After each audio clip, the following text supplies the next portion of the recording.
নজরুলের উদ্দীপন সঙ্গীত স্বাধীনতা সংগ্রামীদের উদ্বুদ্ধ করেছিল।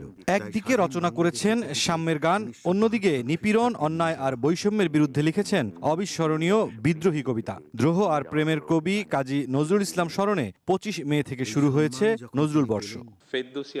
সচিবালয়ের মন্ত্রিপরিষদ বিভাগে নজরুল বর্ষ উপলক্ষে আয়োজিত সভায় যোগ দেন প্রধানমন্ত্রী তারেক রহমান। জাতীয় কবি পরিবারের সদস্য ছাড়াও শিল্পী গবেষকদের উপস্থিতিতে সঞ্চালনা করেন খোদ সরকার প্রধান।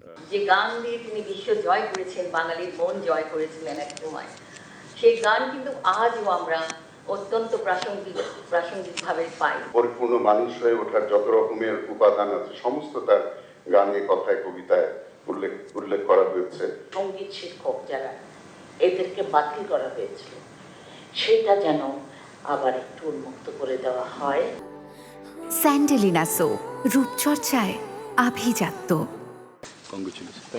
এরপর নজরুল বর্ষ উপলক্ষে স্মারক ডাকটিকিট ও লোগো উন্মোচন করেন প্রধানমন্ত্রী। দেশের সব আন্দোলন সংগ্রামে নজরুলের সৃষ্টি প্রধান প্রতিপাদ্য বলেন তারেক রহমান। আমাদের মহান মুক্তিযুদ্ধে তার কবিতা ও গান ছিল অনুপ্রেরণার প্রবল উৎস, তেমনি আমাদের সকল আন্দোলন সংগ্রামে তার সৃষ্টিশীলতাই হয়ে ওঠে প্রতিবাদ প্রতিরোধের মূল ভাষা। প্রযুক্তির বর্তমান বাস্তবতার প্রেক্ষিতে কাজী নজরুলের সাহিত্যকর্ম নতুন প্রজন্মের কাছে আশার আলোকবর্তিকা হয়ে উঠতে পারে বলে সবাইকে স্মরণ করিয়ে দেন সরকার প্রধান।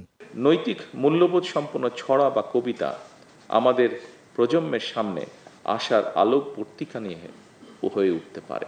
কবি নজরুলকে নিয়ে আলোচনা মন্ত্রণালয় কিংবা সরকারি অফিসের চার দেওয়ালে আবদ্ধ না রেখে তার চিন্তা দর্শন ছড়িয়ে দেওয়া প্রয়োজন, প্রজন্ম থেকে প্রজন্ম তরে। নজরুলের শিক্ষা ধারণ করে অপশক্তির বিরুদ্ধে ঐক্যবদ্ধ থাকার আহ্বান প্রধানমন্ত্রীর। বর্তমান সরকারও এমন এক রাষ্ট্র এবং সমাজ বিনির্মাণের লক্ষ্যে কাজ করছে, যেখানে ধর্ম বর্ণ নির্বিশেষে প্রতিটি মানুষ নির্বিঘ্নে নিরাপদে বসবাস করবে।